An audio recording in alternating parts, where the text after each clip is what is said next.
What If It's Cool is proudly brought to you by Respo Clothing. Feel like a champion by wearing the merch from all the stars, including Luke Resner, B Squared, Savannah Rowe, John Stop Action, Nova Nichols, The Cooters, and my personal favourite, Conflict Axiom. So feel like a champion by checking out Respo Clothing. They can be found on Facebook and on Instagram. Adrenaline Pro Wrestling presents New Beginnings 3, happening on March 16th at the Seaford Community Centre. Ticket link is in the description. Make sure to check it out. Mayhem Pro presents Mayhem Mania, happening on Saturday, March 16th. Ticket link is in the description. Make sure to check it out. MXW presents Coastal Chaos, happening on Saturday, March 23rd. Ticket link is in the description. Make sure to check it out. The finals of the Alpha Pro Wrestling Heavyweight Tournament conclude at Alpha Pro Wrestling's All or Nothing, happening on Saturday, April 13th at the Pipework Market. Ticket link is in the description. Make sure to check it out. Before you see All or Nothing, make sure to check out Alpha Pro Wrestling's Energy 3, also happening at the Pipework Market. Entry fee is only $2. Make sure to check it out. MXW presents Game Over, happening on Saturday, April 27th at the Sunbury Memorial Hall. Ticket link is in the description. Make sure to check it out.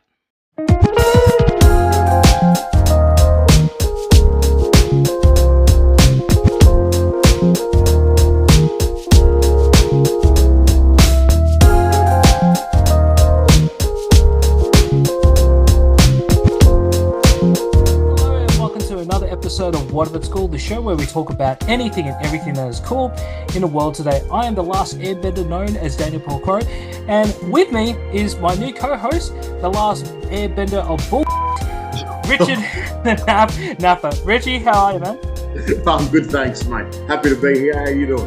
Yeah, I'm alright, man. So Richie's now joined the roster of What If It's Cool. So he won't be on every episode because obviously I do the interviews, but he'll be doing some stuff where we do the reviews, which is the old format of What If It's Cool, which, man, I'm so glad this. I miss doing this. As much as I love having my guests on, I do miss talking about one particular subject that's not somebody's career. That's not a slide against anyone. I just want to talk about a particular thing. So today, Richie, what are we talking about? So, looks like we're talking about the Avatar Last Airbender Netflix show that's just come out. Looking forward to it. It's pretty good. So, how many episodes? 8 episodes. So, not too bad. Smashed it in about a day and a half, which is big for me. I don't normally binge watch TV, but it's good. For me, I got it in. I got it. It was just in a day because the episodes are between an hour to 40 minutes, so it wasn't too bad. Just so you know, the credits were a lot. Like the credits were long. It's about 6 minutes worth of credits, so it's not. Well, that's because there was a lot of dubbing. So I actually watched the last episode where it showed it, and it was dubbing and a lot of and visual effects stuff like that. Because the actual credits itself, the English one, I think it's about a minute and a half. Because what was really cool about that is the original song end credits from the original TV show. So I was like, wow. That's cool. That's why. Because I was watching it with my sister and she's hopping, like going like that. I'm like, what the hell? It's from the original animation. I didn't know that because she's got mucking around.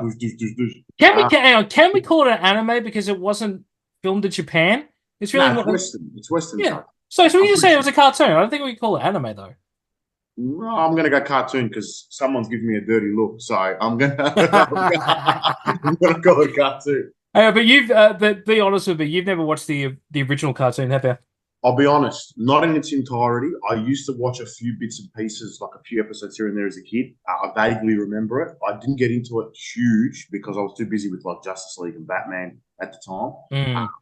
But I've seen episodes recently with my sister here and there. But no, I haven't seen it in its entirety. Well, I'll be flat and honest here, and I'm going to tell a little bit of a story. So I haven't watched this in 2016. That was when I finished watching the series. But how I actually came into Avatar was not actually through the comic books or from the original cartoon. Was the original live action movie? Oh, yuck! That's worse than me. I feel much better about. No, mate, it gets worse. So, so I bought the DVD of book one of Avatar, and I hadn't watched it yet. But my mum loves magic and all that stuff, so I was like, okay, look, let's go watch we're gonna watch it. But I was like, the movie's on at like 7 o'clock, which is like literally like half an hour before we were going to start watching the actual TV series, and we thought, let's go watch the actual live action movie so we can at least get a feel. Maybe we're going to like this, maybe we're not going to like it. We both loved the movie at the time. No, you didn't. At the time, yes. I had no context. There was doesn't matter. It's a bad film. You don't have to know anything about Avatar to Rich, what's wrong with you? Different time, and obviously, like no context of anything, okay? That movie would have been bad in any time period. They could have done that film in. I know that now. Put it out in 1930. I tried to watch it again on Netflix last night. I got 10 minutes in and I'm like, nah, I can't do this. Disgusting. So bad. I put that on. When was it? It was ages ago. I chucked it onto the TV, and I'm looking at them within the first 10 minutes. Out, gone. I'm like, I'm not watching this garbage. This is just garbage. I would rather watch Batman and Robin, Catwoman, Halle Berry back than even think about watching that movie. If you're gonna do it that way, oh God, yeah, I went there. No, I'm gonna go even further. 2 movies, and I actually think they're okay, but a lot of people universally hate them. Meteor Man or The Adventures of Pluto Nash. I have not seen either of them. Oh, good. Yes, that's why I'm so happy. I personally think they both have their redeeming qualities. While The Last Airbender by M. Night Shyamalan, that's how you say his name, right? Shyamalan, something like that. Yeah. I don't know. Yeah, just dog. No, we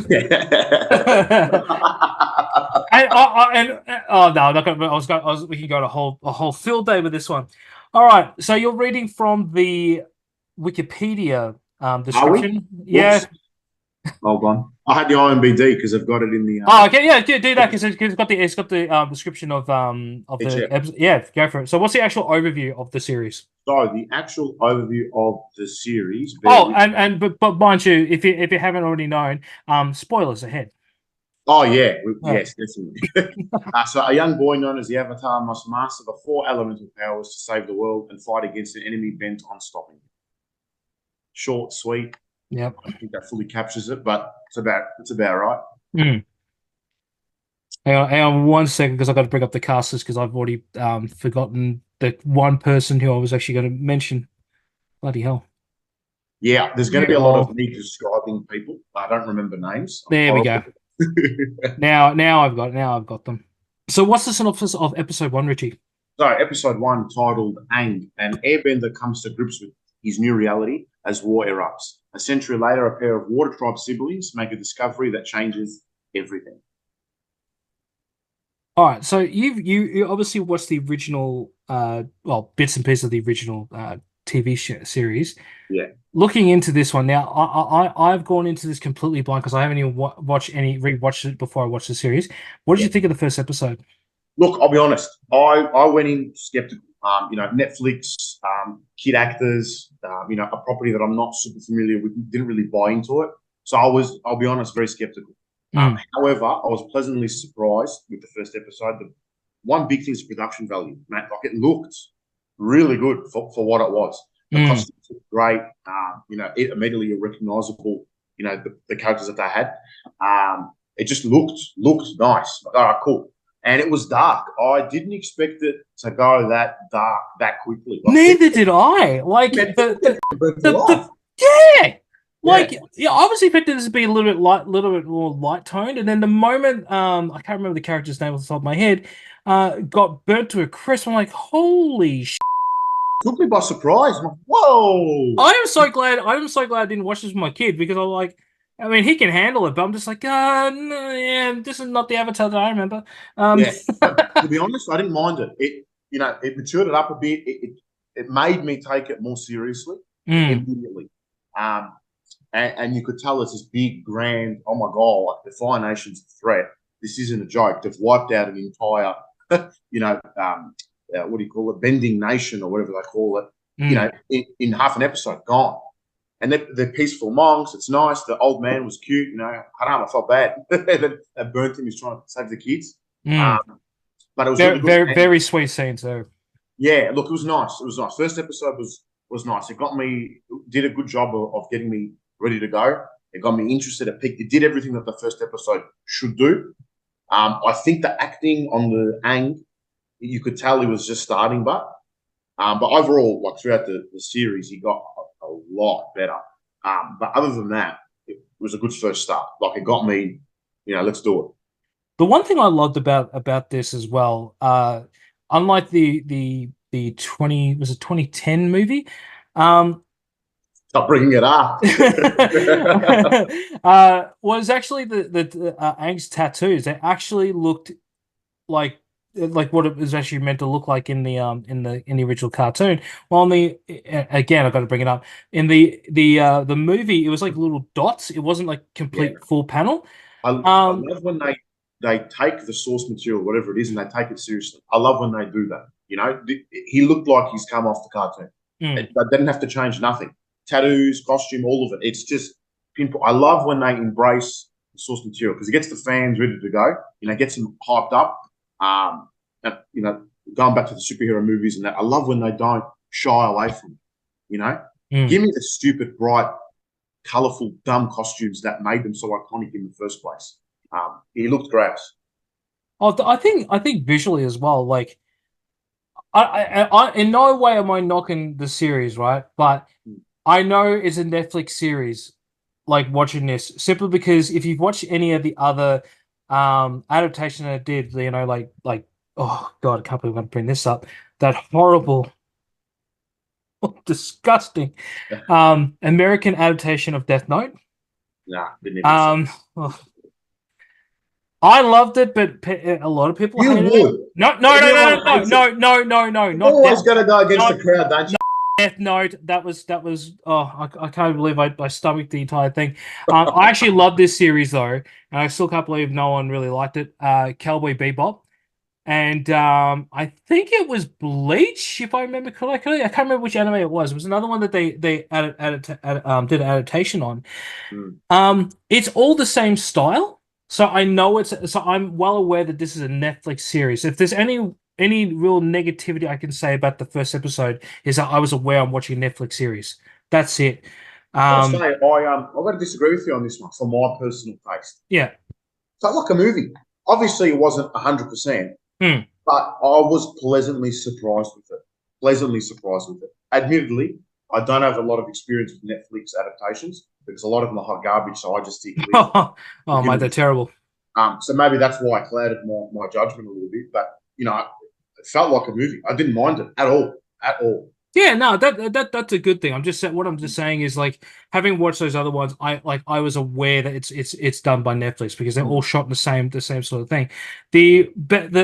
Just to finish up on episode 1, the one thing that I love the most about this one, and I'm pretty stop me if I'm wrong, but I'm pretty sure it was in the first episode, where Aang was in the village with the other kids.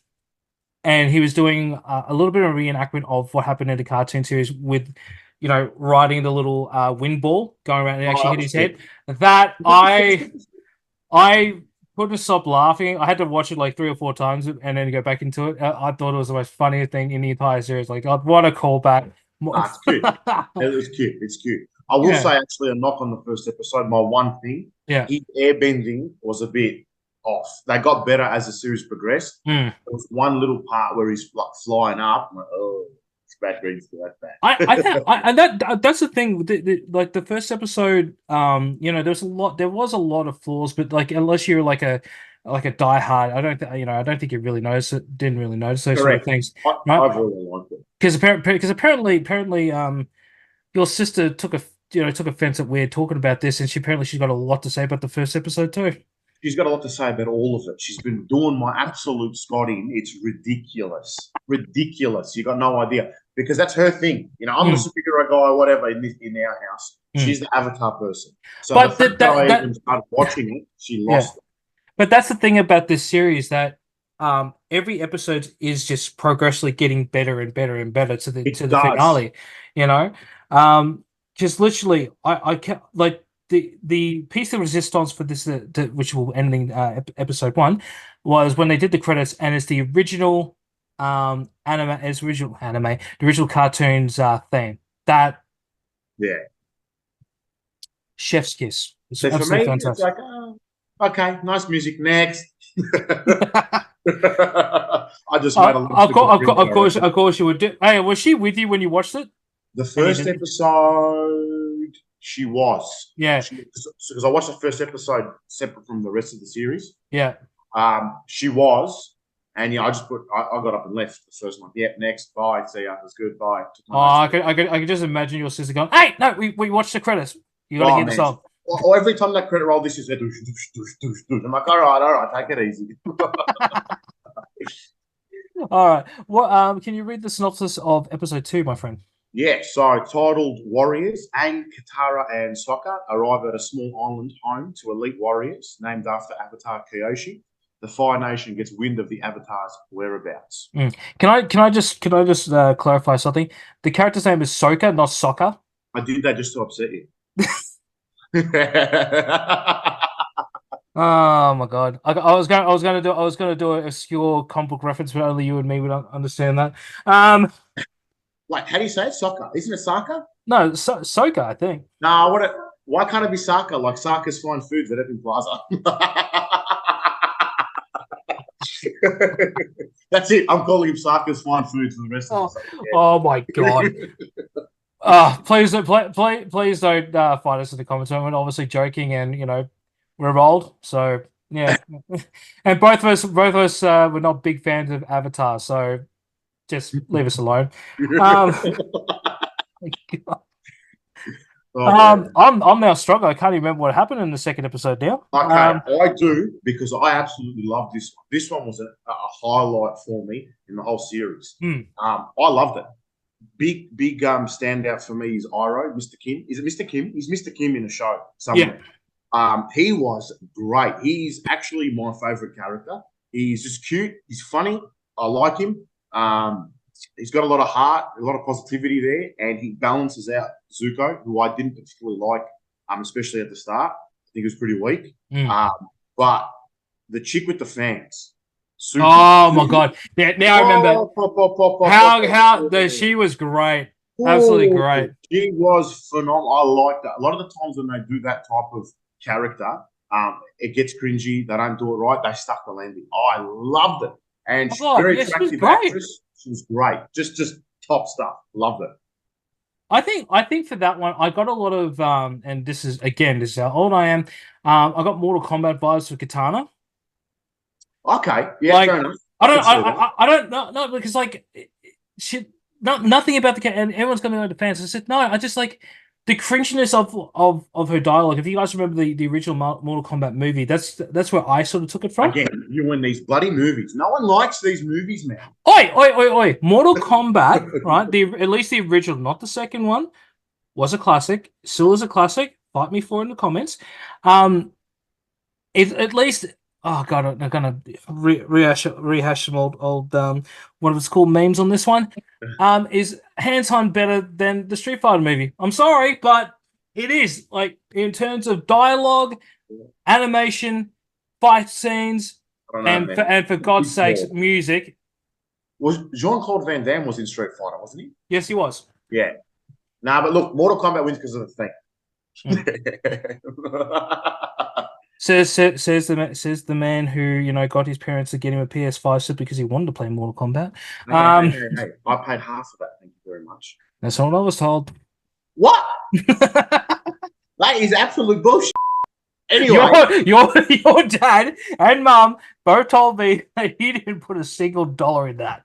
That was all them. Absolute bullshit. I'm offended. I'm not happy. Hey! Don't shoot the messenger, mate. Shoot the messenger. I've shot the messenger. Don't worry. And the two there, you see, no worries. Easy. Not a cent. Okay. Not a cent, I reckon. Wow. Anyway, all I got to say is Suki was very good. I like Suki. I like the dynamic between the two characters, and it played with perfection because I've read a lot of things online that said it was too cringy. I thought it was the right kind of cringe, in all honesty. This episode, not too bad. There was a few parts that got cringy, especially later down the line with what's her name, Katara. Mm. That was a bit here and there. Some of the positive vibes could be considered cringy, but I like, when Aang is saying people get hurt. It got repetitive, but just strictly talking about episode 2, I found that it was founded. It's refreshing. I'm sick of the dark, gloomy. I'm over it. Give me, the classic, nice, upbeat, energetic. I'm sick of this dark crap. I'm over it. It was fun. It was fun. It was a fun episode. Yeah. It's not my MVP episode. We're going to get to that soon. But like, it was definitely a fun episode, and like, I think that was what made me say, okay, I'm gonna enjoy this series. I don't care what's coming out of this. If they can actually go from dark to light again, I'm sold on it. And I didn't think they'd be able to pull off those quick, turnarounds. Like, a lot of time they'll give you whiplash when they're having a joke and then boom, someone's getting burned alive to the crisp. They pulled it off. They didn't stick it completely. It wasn't flawless, but they did a pretty good job. I was impressed. I was pleasantly surprised. And this is where we sort of get to know Zuko a little bit better and just see how kind of twisty he is. Because like at the start, like especially in episode 1, he was just very brooding and very. Yeah, I found him early on. Very. I hate to say this, and again, the movie references, but very broody. Very broody. Val Kilmer Batman. Yeah. You understand what I mean by that. I'm trying to think of it. Like, it's just that typical teenage whiny. Have you seen The Sopranos? Oh my god. Well, you know what makes me sad? You've known me for how long now, and you don't think I would have watched The Sopranos? Who knows? I was a teenager when it came out, man. I know you're 1 year younger than me. I'm sorry, sir. I apologize for bringing up your age. But no, I watched a good majority of The Sopranos when it first came out, and okay, I understand where you come from. Yes. He gave me bloody AJ vibes. Like, just shut up, kid. Like, it was just annoying. Like, wait. We talk about the first few episodes, or we talk about the middle, because like, yeah, he was really annoying, but by the time in the middle, he had that real big dark side of him as well. So and Zuko didn't have that. From the part when he put on the mask, the ninja. So pre-ninja, Zuko was just a whiny little, excuse my French, bitch. Couldn't handle it. Just shut up, kid. Shut up. But after that, I think the actor got more comfortable as well. Hey, this is the actor's name, because I'm actually looking at the cast. Oh yeah. This is such a good name. Dallas James Leo. That's pretty cool. That's pretty cool. It's not Daniel-Paul Crow, but it's pretty good. Yeah, no. Shame that that's only abbreviated my name. But no, it was good, and I didn't mind the waterbenders. Getting to know them as well, but not the benders themselves, but their tribe in the south, whatever it was. Yeah, that was something that I was really really intrigued. I wanted to see a bit more of them, because like I know later on in the series we get like a kind of like reunion with them as well, but I felt like that was the one thing I was missing in an episode. That I wanted a bit more with the waterbenders. Fair enough. What I like, and it's more of the series as a whole, each of the Bender nations are almost like a different part of Asia, which I like. Like, it wasn't explicit, but like, there was Japan over there, India, then there was Chinese, and there was more of, like the Alaska, like the Eskimos sort of thing. I didn't mind that. I liked it. It made it all, the world building was incredible. Well, I think that was the intention of the original series, where it was really like that, and you hit the nail on the button there. Like I can see that. It was really cool to see that.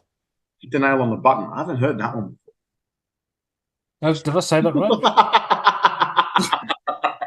right? Nail in the coffin. Sorry, nail on the button. Nail on the button. Nail on the button. That's going to be the new whatever it's called merch. Nail on the button.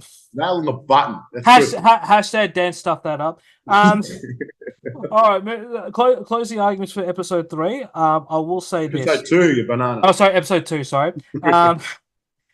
The only downfall for this episode that I found was the visuals. I felt that there was a couple of bits that were just like I knew, it felt like they could have done it a little bit better with the visuals there, especially with the water bending.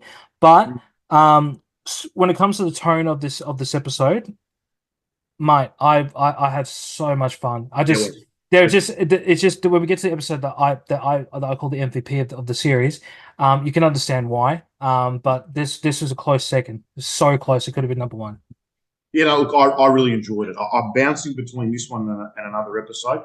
But I just think I'm actually cut that Suki didn't come back. I hope they bring her back in season 2. I enjoyed it. She was a great character. I think was she in the original series though, or no? I'm not sure. Hold on, let me get the expert. Was that? Yeah, it was. She was. She was? Okay, so let's hope she comes back. I hope so. Fingers crossed, because she was great. She was a good character. And I actually got cut later on when Sarkis Fine Foods was going with the other chick. My God. I was in the same boat too. I was like, oh my God. What are you doing? Yeah, we'll get to that later, but it's why I really buy into that love story. But anyway, that's later on. But yeah, I liked Suki. She was good. Yeah, no, she was good. All right, what was the synopsis for episode 3? So episode 3 titled Amashu. News of a traitor puts the trio at odds in Amashu, where a mechanist and rebels with a charming leader muddle their plans to protect the Earth Kingdom. Now this is the one with the dude from. Now I've forgotten what the TV series called. Not The Office. Community. The guy was like Tryon Abbott. Is this the episode? Oh, is that him? The scientist guy. Oh, yeah. I thought he was familiar. Tryon Abbott in the morning.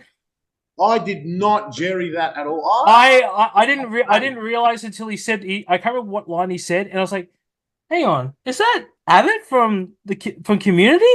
Oh my God! Thought he was familiar. Ah, okay, I didn't know that. Yeah.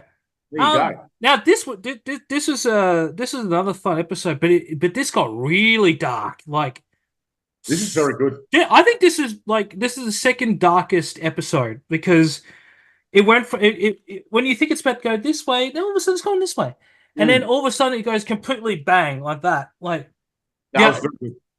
Like you did. Like this is the episode I would like to call "You Can't Trust Nobody." Because you literally can't, because you don't like every single character that gets introduced into this episode. They start off like, oh my God, they're the best person in the world. Then all of a sudden they're doing some creepy shit or they're doing some nasty shit that you shouldn't be doing. You know what I mean? Yeah. I'll be honest. Yeah. One knock on this episode and the next, I did predict 2 of the things would happen. So I was watching my sister. I'm like, watch, he's going to be the guy that'll give him the bombs and that. And I called it. Yeah. I wish they played it more coy. So you could be surprised. Oh man, because this kid, you feel bad. Like, they could have done something with it. But in all fairness, as a whole, they pulled off the episode. I enjoyed it, but I just wish that they didn't telegraph it so clearly because it almost felt like I wonder what's going on there. Like I sort of I wish they hit it a little bit better. Especially I agree with you on that one because I totally forgot about the story of the original series, and I kind of telegraphed that as well. But I think the only reason I started to plot that is when they introduced Jet. I'm like, why does that name ring a bell from the original series? I had to rewind the episode 10 seconds because as soon as Jet came in, I don't know this guy. All these. Jet, he looks fantastic. I'm like, okay, so obviously someone like Jet there. Jet. So I'm like, I don't know who this Jet is. He wasn't too bad, but again, for me, he was a bit of a stereotype character. The rebel, hot guy. Does his thing. Oh my God, yeah, he was hot. You reckon? Yeah. Look. It's no secret that I've got a massive man crush on Harrison Canaro, but the guy that played Jet, which I believe I've got it here. His name is Sebastian Amoruso. Ooh, very good looking man. Very good looking man. No, it was good. Well, she lost her mind, so I take it. It was pretty good. But I put in my notes too a big point. The Earth City looked amazing. Oh man, I really liked it, and the way that they do their bending with they do that stance and up and that. Yeah. Was cool. I really, really enjoyed that. I love the kite scenes with I've forgotten the boy's character and Aang when they're going up around the city. Oh yeah, with the little contraption that they make. My God, that like I've totally forgot there was green screen there. Like that's like that whole episode. I can kind of tell bits and pieces which were green screen. You know, just because like it's obviously that wouldn't happen in real life. But that was the one scene where I was just going, oh, I wonder how they filmed it. And then like I had to click in my head, damn, it's green screen or CGI. But it's still that was the moment for me in this episode. I love that moment. This is the part too where this is the episode where I started getting frustrated with a lot of talking, not a lot of action. In the terms of not action as in like they had good action, but in the sense that Aang is saying, "Oh, I can't protect people. Oh, how many people are going to die?" Okay, do something then. Instead, he just tells us, "Oh, how many more people are going to die? How many more this? How many more that?" Oh, brother, go do something. You know that this is when I started getting a little bit impatient with him. It's not the actor's fault. It's more of like the writing was a bit repetitive, and I started getting a little bit. Can I just? I'll give you my 2 cents on this one. Yes. And stop. I get it. You're young and you're very impatient, and Yes. you're. Well, hang on. Are you Gen Z or Gen text and not give a shit? I'm old school. I grew up old school. So no. That wasn't a question. What generation are you? I don't know. Baby boomer. Huh? Off. You're not a baby boomer. I don't know. What am I? Gen Z?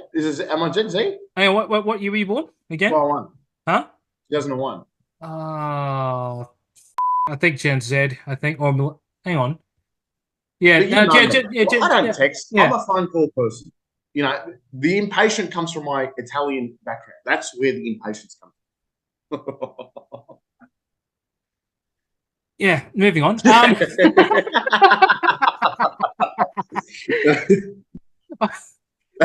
let me ask you a question, my young friend. Because I'm presuming Aang is 8 or 10 years old here, right? Let's pretend that you're 8 or 10 years old. You've been told that you got to save the world. Yeah. How much fucking anxiety do you reckon that you might be going through right now? I'll tell you why I wouldn't. This is why. I can fly and whoosh around and do stuff. Oh, and I've been told that I'm destined to be this hectic, world-saving, literal Superman. I would go nuts. I would do the thingy and talk to the ancestors a little bit. Richard Leno, let me just stop you here. I've known you for how many years now, right? I know what will be going through your head. You'd be like, "Oh, cool, I got these things. I wonder if I could die." Stab. Yeah. That's how that would be going. That is not true. That is exactly what you would do. That is absolute bull. You know what? I would be flying and zipping around doing those. Yeah, and knowing you and knowing how clumsy you are too, you'll probably find some way to fall and then fall you.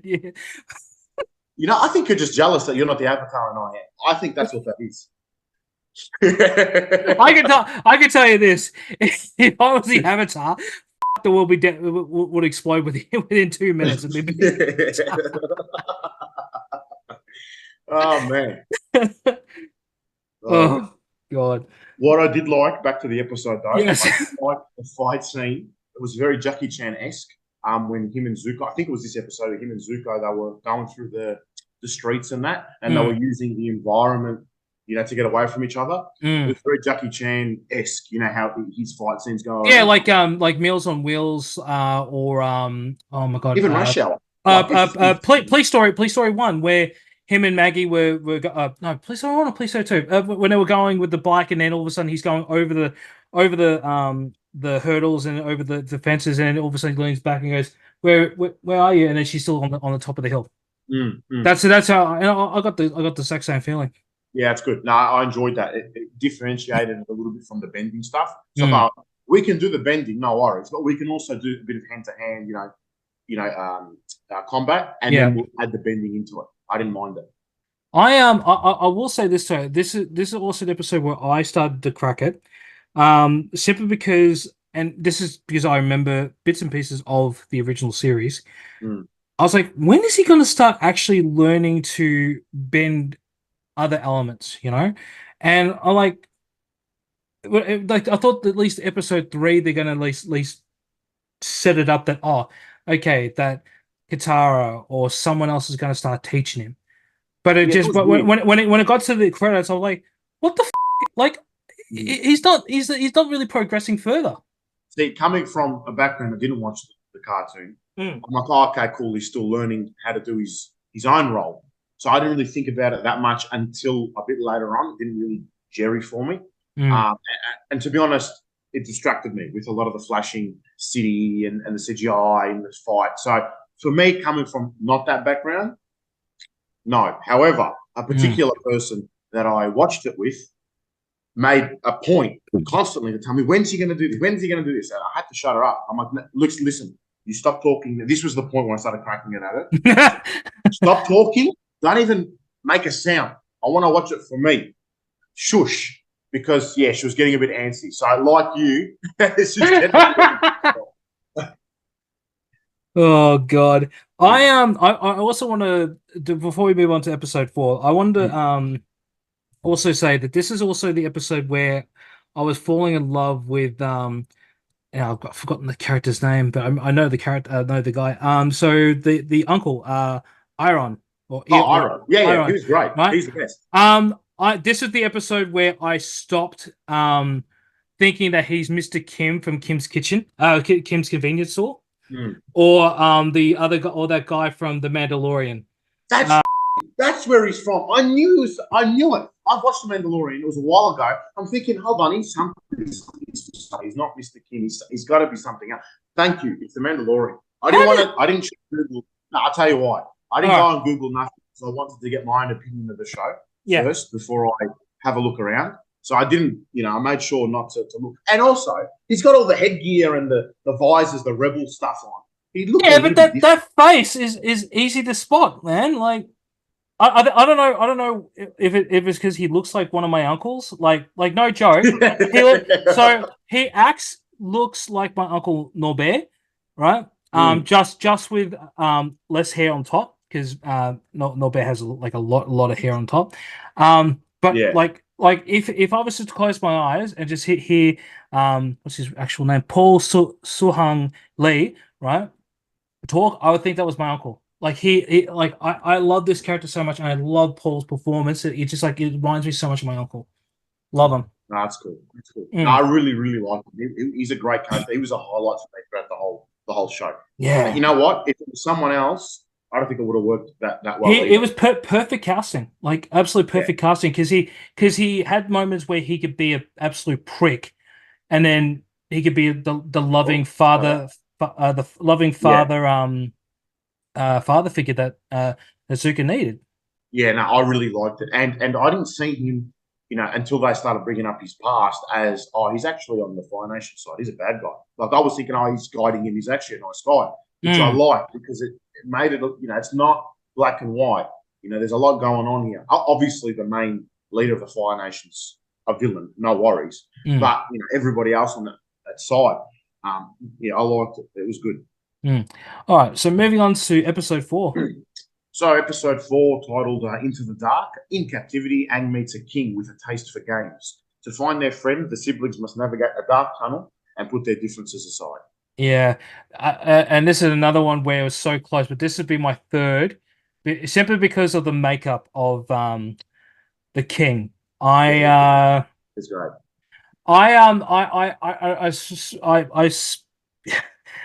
Again, me making old references to movies and me being old. I thought it was the makeup for the king was very on par with the Never-Ending Story Snail King, or I haven't seen that in ages. I don't even remember that part. Yeah, I don't know if it's called the Snail King, but he was with the giant snail, and it was a guy who, I don't know what they did, but I remember that they just put prosthetics on the sides, just give him sideburns, but it looked really, really bad. And like this one, I was like, oh yeah, I know it's a young guy playing this character. So that's definitely obviously not old, but was he entertaining? Yeah, he was really good. He was really good. He was great. He definitely put in that balance of that, that fun vibe that it needed, because I'll put in the notes here too, man. This show didn't hold. It's high stakes. Like, we're at war, and I like that they didn't just tell us that. They showed us, like, this isn't mucking around. This is real, like, for them in their world. people are dying. People have been doing this for years. We're not mucking around here. And I really like that they had the balls to do that and to go in and show, you know what, we're not mucking around. This is full on. You know, and I liked how he was joking, he was mucking around with the old king, but he's been doing this for 100 years, you know, and the how he was telling him off at the dinner table. You didn't say people died. You didn't do this. Where were you? You were gone. Like, it was great. It was great. Didn't expect that. It was great. But he was creepy in certain areas, and it was just like, can we trust this guy? Can we not trust this guy? Well, very well acted. But I think one of the best things about this is whenever you know, the emeralds keep coming out, I actually thought those were real emeralds. It wasn't too bad. That wasn't too bad. Oh, come on! I thought that was great. How you know what my head went to straight away? Oh, that's kryptonite. Of course, that's how my brain works, unfortunately. Oh boy, it was good. And then he had the armpits, and that when he was fighting him, that was funny. And it was good. It was good. I was laughing at that, and then he does the rocks where you need to choose. We're at war, and it's like, oh, he's got a death. He wants to die. Like he's teaching him, and it was just great. The hippies were a bit weird in the cave. That was like, what that was. I think that was probably the most darkest bit of this entire series, because, like, although there were so many other bits that are very dark, the reason why this was the darkest for me is you are making a child, not an adult, a child, to decide whether you live or die. Yeah. So as your life become that fucked up that you need to make this choice, or to show, what's the word? To demonstrate how bad this life is by putting yourself and this child in this scenario. Yeah. It's dark. Yeah, huge. And then you got the Fire Nation, like I said, burning people alive. They've got no, you know, we're waging this war. You guys are going crazy. Like, it was full on. Full on. Yeah, I actually gave it a lot of weight. Yeah. And they could have kept it and made it a little bit lighthearted, but they didn't, and I appreciated that. I liked it. No, I think just on that element alone, it was enough to say, okay, this is going to be a great series. Absolutely. Like, what I thought was a bit weak was Jet and his little community there with the kids. Like, I reckon, obviously, I think it happened in the cartoon, whatever, but it was, again, that stereotype of these types of movies and TV shows of, you know, we're going to have that cool young kid, because we've got to appeal to those kids, don't we? And we've got to sell some toys, you know what I mean? I felt it was a bit like that. But it wasn't too bad. It was all right. I didn't really buy into him teaching Katara how to bend, though. I thought that was a bit off. He's not a bender. But why? You know, and then, oh, wow. And it's not like it was like a small increase in her power or a small, you know, think, oh, wow, she's full bending now. It's over. First, she couldn't lift a little bubble from struggling, and now she's doing ice. And, you know, I was like, that was a bit. Yeah, it didn't take away from it, you know. It didn't take away from the episode for me. The king was great. It was good. All right, now we're coming up to what I called the MVP of the series, episode 5. Read on through. When the group lands in the spirit world for a rescue mission, they come face to face with dangerous threats, painful memories, and a mysterious entity. Now, what I love firstly is when they did the graphic for the title of this episode. One of my favorite Studio Ghibli movie, Spirited Away. I was like, okay, if there is no references to this movie, then this episode's gonna suck. Right? So, did you put this on your top? This is one of your top. This is my top episode. This one made me cry a little bit because, like, obviously, you know, he's got to try to, you know, get everyone back. But it's like I can feel the emotion that was coming from Aang in this one too. Like, you know, he doesn't want to fail. He smashed it. Like it was just, the performance was really good, but it's just everything that was intertwining. If he doesn't help them now, they're screwed, you know. Or, you know, if this guy manages to start eating his friends, they're screwed. You know, getting help from the former Avatar. Yeah, you stop. Look, I'll be honest. Bang, bang, bang, bang, bang, bang, bang. That's all I wanted. Look, maybe because I binged it all at once, I found the episode overall I liked, and it was a good episode. I feel like the first half, maybe the first 20, 30 minutes, it really grinded the pace of the whole thing to a halt. I thought it slowed it down a lot, and it didn't really pick up till the last maybe 10, 15 minutes of the episode. Going into the spirit, like I know they had to do it. It set up a lot of things further down. It's a very important episode for the series. But I think it really grinded it and slowed it down a bit. Especially, you're going to yell at me again, but I put it in my notes. Repetitive, Aang doesn't know what to do. He's crying again. It slowed it down. I think the green screen wasn't that crash either. It pulled me out a little bit, and it was in the spirit. Just a little bit. I think that was one of the weaker episodes in terms of the CG. But the caterpillar thingy, my God, that was well done. He was well done. Yeah. Faceless. That was a very cool, dark idea. I enjoyed that aspect of it. It was cool. That was cool. It was animated very well, and it did remind me of a I just don't remember the character significance in from Alice in Wonderland.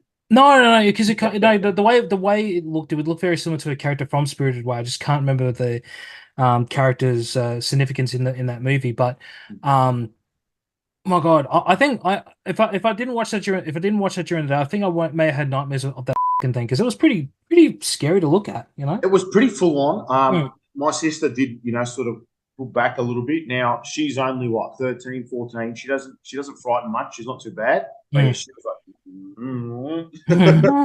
that was done. It was well done. They could have gone darker and harder with it. But if they did, you would have scared those kids for sure.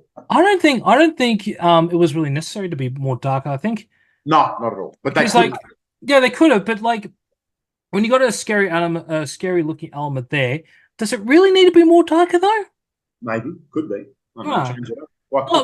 Yeah, but then we're going from sci-fi fantasy to just full on horror by doing that. I think that's one of the biggest things that we sort of not think about when people doing stuff like this, where they go, is it too much? And so if they had that character and then they say filled it with more sinister plottings with this episode, I think this would have been borderline, no longer fantasy, but would have been a horror for me. Okay, no, that's fair. I'll take that. That's fair. That's fair. What I didn't like also is Azula. I wasn't a fan of her. She did my head in, and her little entourage, those two girls. It's that quick change and that. It's like we're going dark caterpillar to high school shenanigans. Almost. I have to admit I didn't like them either at this point. Yeah. Obviously towards the end I kind of turned around a little bit, but not only did I find her annoying, I didn't even think she was even relevant to the story, to be honest. I think they could have maybe because they dedicated, I think, 8 minutes of this whole episode to her arc. Really could have been summed up in 2 minutes, and they could have had more action or more plot with what was going on with Aang. Definitely, and you knew where that was going too. You could see it happening, and I don't know. Look, I feel bad. The actress, I'm sure she did a great job, but just didn't really buy into her. It's not. I don't think it was the actress or anyone's fault. I think it's definitely the writing for that one because it could have been done so much better. But what they were trying to do there with that writing there, it could have been summed up in 2 minutes, dude. It didn't need to be 8 minutes long. Yeah. But again, that's my opinion. I'm not an official reviewer. I don't work for Netflix, so don't come into the comments and say, Dan, you're wrong. That's my opinion, okay? Yeah. Me going all political. Well, I'd like to see you get attacked in the comments. Just saying, that'd be pretty fun. Have a popcorn and just start reading it. I don't know. It's pretty fun. Oh God, you would too. All right, let's move on to episode 6 because we're almost running out of time. Oh, okay, easy. Episode 6, titled "Masks." A desperate Aang visits Avatar Roku for help on his journey as the Fire Nation closes on him. At the fortress, a masked intruder breaks Aang out. Now, was this the episode where Zuko challenges the army, but then all of a sudden he fights his dad? Or was that episode 7? I think that was 7. I think. Okay, we'll talk about that in episode 7 then. No, it was 6. Zuko backstory. I can't remember. Those 2 episodes blurred for me. But he was good. He was a standout. I thought, now this is just me, the masked was Suki. I was hoping it was her. She came out. Oh yes, it's breaking him out. She's left because they set it up. She's going to leave her little fan kingdom or whatever where she was. They set that up. I honestly thought it was her for a good 10 minutes. And then the reveal happened, and I'm not gonna lie. Like, oh, not this guy.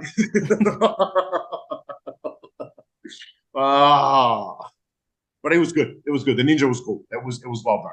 I think if there's one element of this particular episode that I like was the action sequences, because it was a little bit more not sure. Yeah, okay, we'll say it, a little bit more Shaw Brothers sort of style that we've seen before, because everything else was very, and I don't mean any disrespect when I say this, very generic sort of fighting that we commonly see now in TV and movies.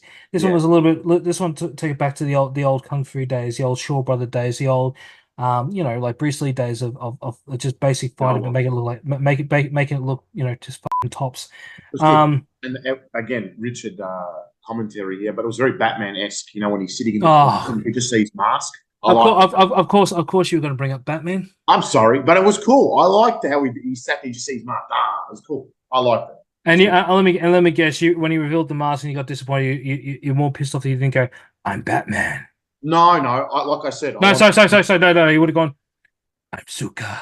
Yes, much better, much better. Yes, 100%. But this episode did improve Zuko. But before I get on that, I just wanted to say, I like how it's complicated. Being the Avatar isn't just about fighting.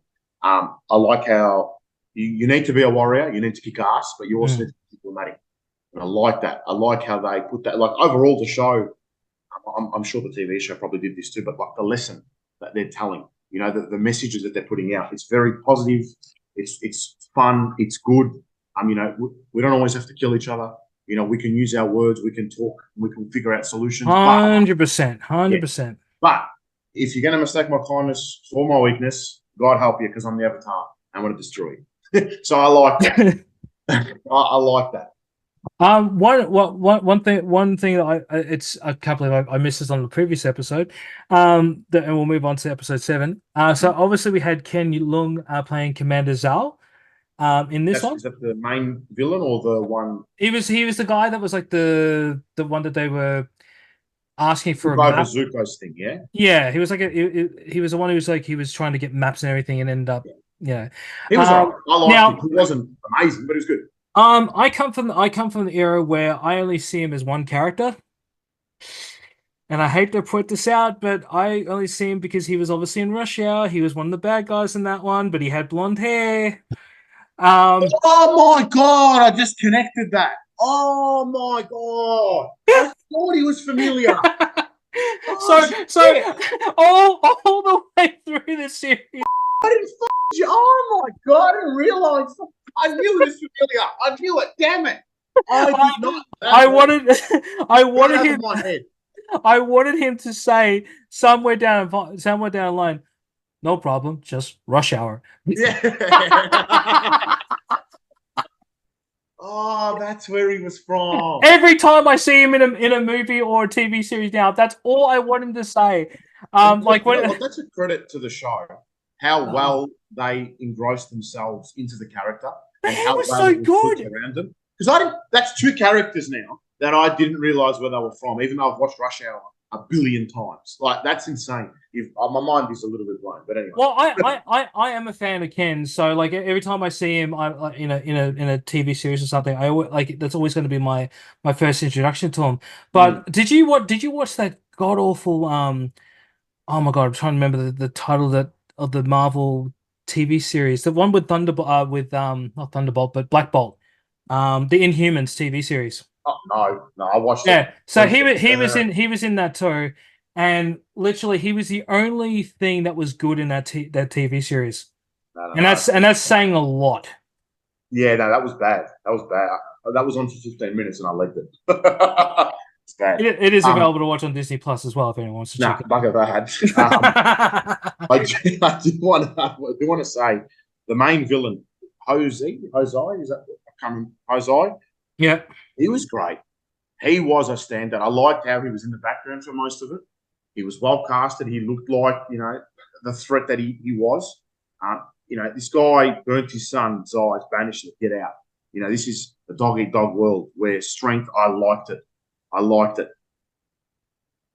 Daniel Day Kim, absolutely perfect casting. It's very rare he plays a bad guy, like a full-on bad guy, but he does it well. Oh, yeah. Right? Big time. And I don't know what this says about me, but him doing that, oh man, I've never found him more attractive. Okay, someone's got a Fire Nation in his pants.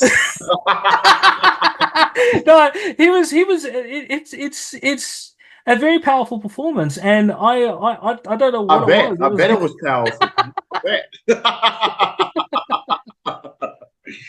But it was good. Yes, it was fantastic. It was really, really, really good. And I liked how they told us about the 47th Division as well. Like, all right. Oh, man, that was like an eye-opener. Yeah, right.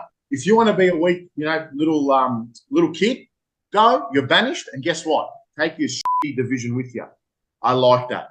It was dark. It was like, oh, man. And that's when I started turning around on Zuko a little bit. It's like, oh, wow. That's poof. That's big. That's heavy. Take your shitty division with you and get out of my sight. Crazy. But that was really like where you knew that Lord, oh my God, the I'm just going to call him Fire Lord because I can't pronounce his name. You're going to call him Daddy, are you? Yeah, Father Daddy. Father Daddy. Fire Daddy, not Father Daddy. Yeah, Fire Daddy. That's Fire it. Daddy. How incredibly sadistic he is by burning his child like that. Like, yeah, man. What the?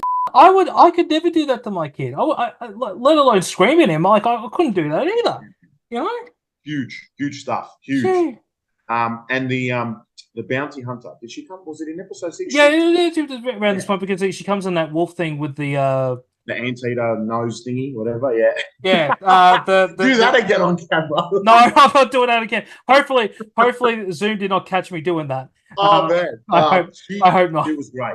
Again, she could have fallen into the trap of being that typical, oh, I'm a badass woman, whatever.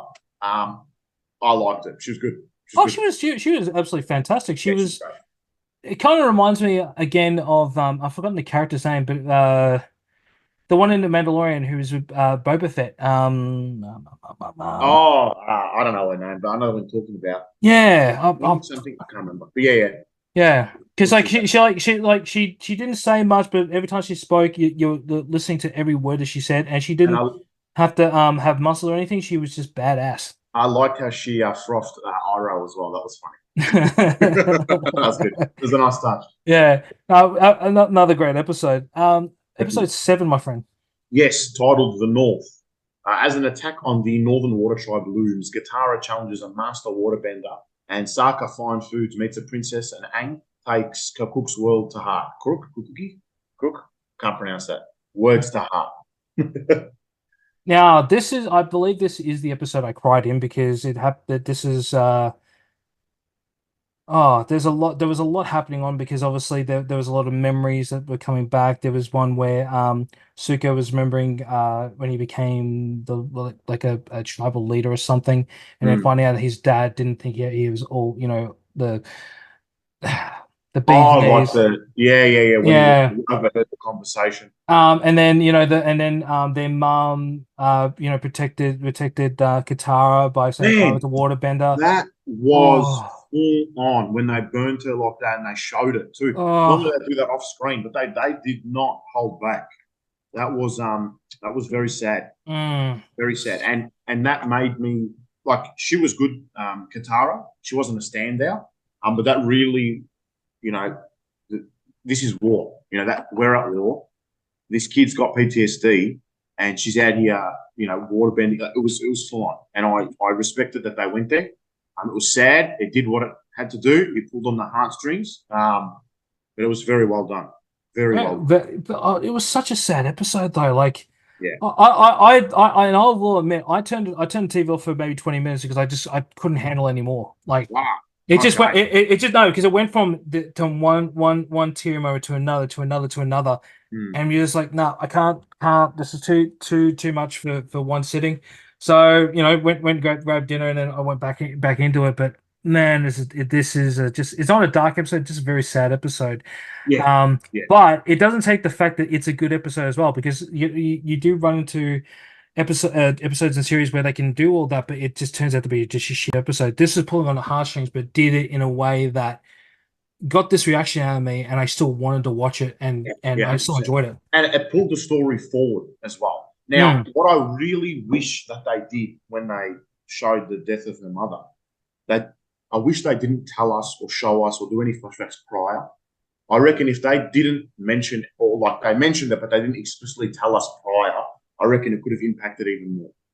Because I found it repetitive. Not super repetitive, because her going on fire pulled me like, whoa.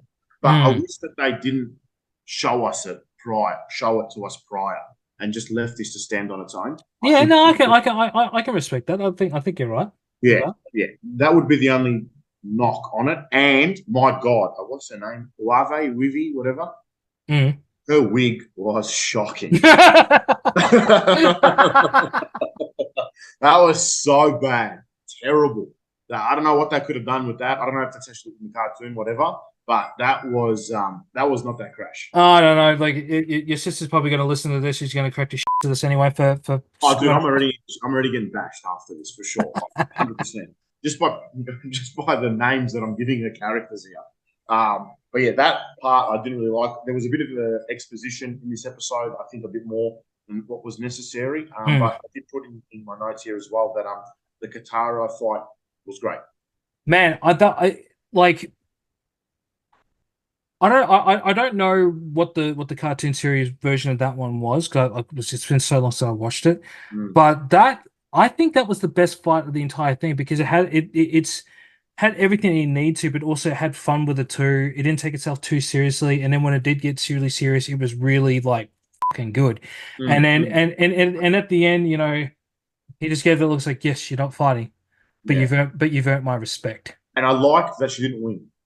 Because it would have been just absolutely unbelievable and stupid. I like that. No, I'm the master here. Sit down. But yeah, it was good. It had that thing where I believe that this would happen. Even though she's still a novice bender and she doesn't have much practice, whatever.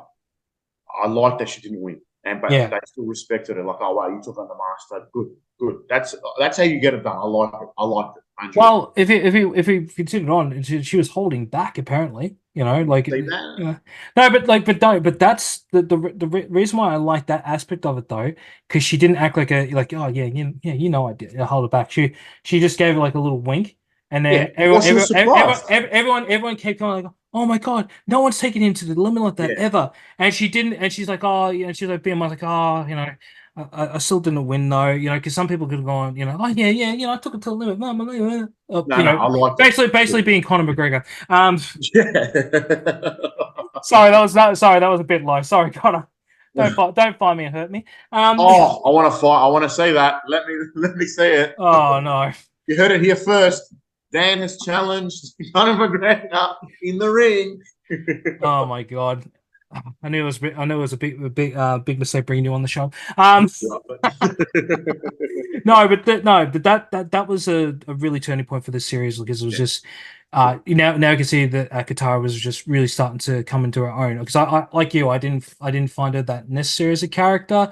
This is when I really went, okay, I like her. I want to see where her story arc is going to go. Yeah, big time. And one thing was for me as well, he was weird. The priest, the main guy there that she was fighting. I don't know, something about him. It just looked and felt off. I'm like, is he a bad guy? I don't like the way this guy looks. But maybe it was just me. Maybe. I don't know. Like I thought he was really cast well. I thought he looked impressive. So, and even in the fight scenes too, with him in it, like I thought he was actually really believable as like he was doing that. I don't know if he did his own stunts in this one, but I thought he did a really good job. Yeah, I didn't mind it at all. Good episode. Yeah. The only thing about this episode that I can't critique, and I couldn't stop laughing at the end, and this is why I had tears at the end of the episode as well, because I couldn't stop laughing at it. When the Fire Nation conquered another world and they put down the flag, and it's got the fire emblem on there. Stop me if I'm wrong. Don't come at me in the comments. Just stop me if I'm wrong. It looked like the fire type Pokemon symbol, and I just could not stop laughing at it. You're an idiot. I didn't get that. That went over my head. Look, maybe I'm wrong, but it looked like it to me. I couldn't stop laughing. I was just giggling like a little schoolgirl, like, you know. I just thought it was funny, and I think that's why this episode does not go on my MVP because of that one bit. You're joking. I'm not kidding. Sometimes it takes that one little element to f up an entire thing. No, that's a you problem. No, that's not. That is not a me problem. That's fact. No, that is a fact. Okay. All right, hang on. All right, if we're gonna go down this route. I know we've argued about this before, but not the theatrical cut, but the director's cut of Daredevil. Oh, for the love. All right, and I know we've argued about this before, but I want it on camera. What was the one thing that if you could change in it to make it a good movie? One thing. One thing. Because I think it was actually a pretty good movie. I can actually think of one thing and one thing only, and they did fix it. Man, I can't remember this. I can't remember what you're getting me to say. I can't remember. Bullseye. No. Or the suit. There we go. Yeah, that you said it was the suit. I actually think the only thing that they could have done better with Daredevil, the director's cut, is simply give more lines to Coolio. That's it. No, man. Come on. All right. Only reason why, right? That whole arc was actually really entertaining. I love both movies, the directors and the theatrical. They're not the perfect film out there, but they have their elements. But I think that was the only thing that could have made that movie a lot more better. I think you're insane. I think you're actually insane. There is so much wrong with that movie. All right. Let's go another one that you fucking love. Justice League. The movie. Yeah. Both of those movies. I've told you this 1,000 times. I can't stand them. That's hashtag not my Justice League. All right. I will tell you the one thing they could have fixed on the original Justice League. They could have saved the entire film. You're wrong. No. Hear me out. All right. The one thing they could have fixed. Change the villain. That was it. That is the if it was no. If they changed the villain to someone that was noticeable, B had a better story arc, right? That entire movie could have been saved. You're wrong. It would not be on the top 10. The movie. Now you've upset me. The movie fundamentally gets every single member of the Justice League wrong in every way. I upset you every day, right? It's like how I continue to remind you that Geelong have won how many premierships in the last 20 years, and Carlton have won what? How many times has Carlton got the wooden spoon? How many times has Carlton had the number one pick and they still couldn't even get into the quarterfinals? How many times has Carlton?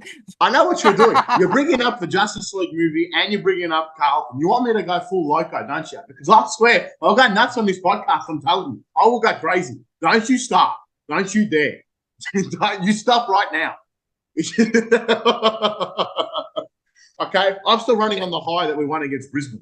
Don't worry. The next few years are going to be quite interesting for you, Geelong lover. Please, you and the other 3 people that barrack for that team. Please. I'm sorry for our overseas listeners who don't understand. So, for those who would like to know, Dan barracks for a crappy team. The Geelong football team belong to the Australian Football League. Carlton. What are they called? The Carlton Blues are also from the AFL. Carlton statistically were one of the best teams throughout the 70s, 80s, and early 90s, and have not even cracked in the top 10 since 1995. While Geelong, since 2002, have continuously been in the top 10 and have won 3 premierships. So, okay, you'll see. Who's in the wrong? Give me another 4 years. We'll see. We'll see how we go. And we'll have this discussion again. Mate, the year I met you, which is what, 5 years ago, you said that, and we're now. But now it's real. It's real now. It's happening. You still upset me. This Justice League, I will die on this hill. No, you're wrong. I'm not happy with you. You get me on a Justice League tangent, and I will not stop. Every character in that movie was fundamentally, on a fundamental level, wrong completely. Superman crap, Batman crap. It's just bad. And the worst part is they were so close, so close. Henry Cavill is a beautiful Superman. Ben Affleck is literally the best Batman. Now, what's he gonna do? Whoa. Before we start saying things that we're not going to mean, let's move on to episode 8. Batman. Because where's the mute button? Where's the mute button? Where's the mute button? Hang on. Let's move on. What's episode 8? Episode 8, Legends, #Batman, best Ben Affleck. Zal leads the Fire Nation into the north with a bold plan to weaken the Water Tribe. When the battle takes a dark turn, Aang enters a powerful state. It was a good episode. It was a pretty good finale. I didn't mind it. Michael Keaton. Says the one that props Val Kilmer's Batman. You have no rights in this conversation. Val Kilmer lover. Please. You love your nipples. Ridiculous. Hey, at least I didn't say George Clooney, okay? You would love George Clooney. Oh my God. I can't do this. I cannot. This is ridiculous. George, hang on. I'm digging myself a grave. All right. Just to end on that note, George Clooney was a good Bruce Wayne. End of story. All right. So I want to fight you right now. But anyway, yes. The Fire Nation in the north. Yes. Big battle. Yes. I think that this it's a good finale, but it's a weak finale as well. I agree. One thing that I don't know if it's the writing or maybe just the facial features of the kid that was playing Aang. I just didn't feel the emotion in this, especially towards the end. It just felt, I don't know, like just very, very forced. You know what I mean? Like it's just. I didn't really see that too much. I think it was more of the same, with him. I just don't think this finale. I think that could have. I don't know how faithful it was to the cartoon or not. But I think that could have gone in another direction with it. I still think like the killing the moon and the spirit, and that was good, right? But I just think that could have done something a bit grander, a bit better. Like I think the whole series had this big scope, right? This huge thing, and then it's like this small battle. People died. It was good. It was well done. I just don't think it matched the rest of the series. It's sort of it's a weird one.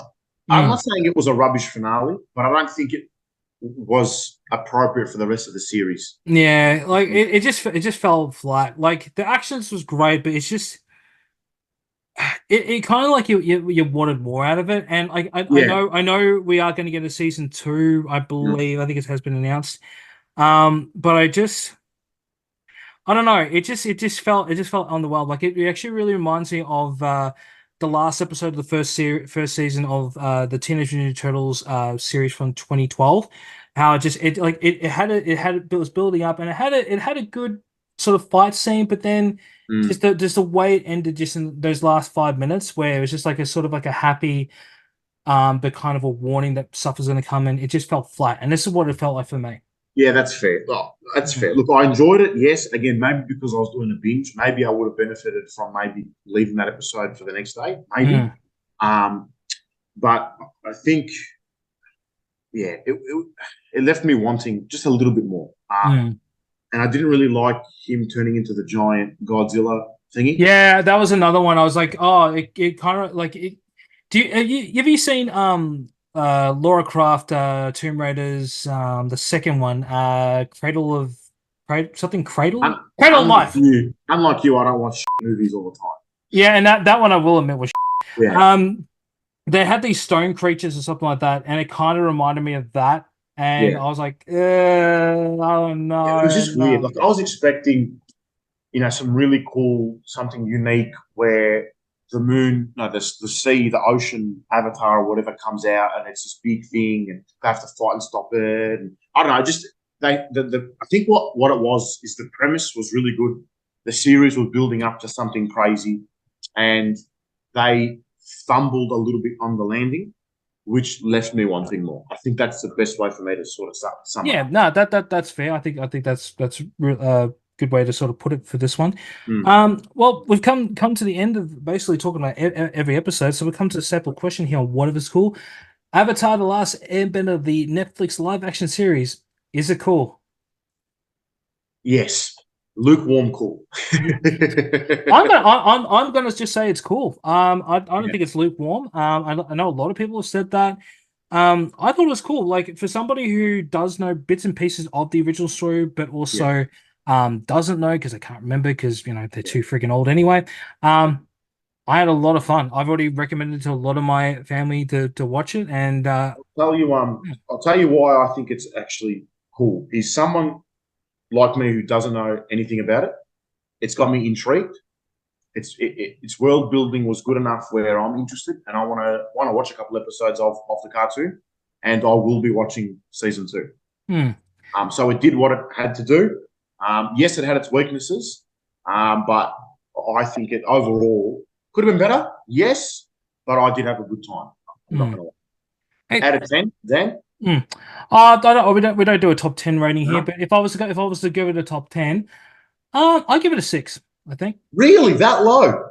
Only because of the finale. That's it. No. Yeah, I'd give it about a 7.5 to be honest. Like I said, I'm watching season 2. Did what I needed. Yeah, we can't wait for it. I mean, yeah, it was a good show. Yeah. I don't know if anyone's noticed, but I certainly have. You keep turning your head. Is someone in the room with you, like, listen to us? Maybe I'm getting yelled at, getting dirty looks. Oh God, is it? Hang on, is it who I think it is? It is an AR, definitely. Do you want to go grab her?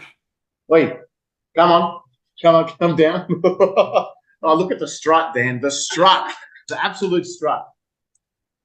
Hi. Hey. All right. Because I know your mum and your dad have already told me you're pissed off at me and Richie.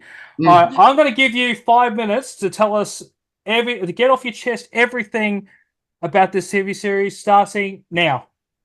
Right. So I'm impressed. It was better than I thought it would be, but it's not up to my expectations. It did better than the movie. The movie we don't talk about that. That's horrible. But it did a lot better than I thought it was gonna do. I just felt like with that, that's enough time we have on whatever it's called. So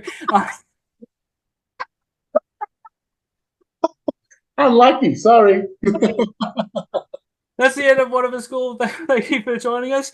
If you want something for us to check out, make sure to send us a DM or send us an email at whateverschoolbusiness@gmail.com. Don't forget to like, share, subscribe to the show wherever you get your podcasts.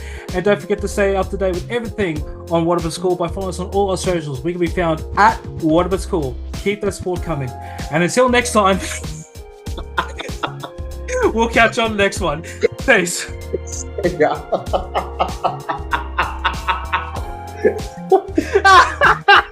She's gonna fucking throw punch me. She's gonna bash me.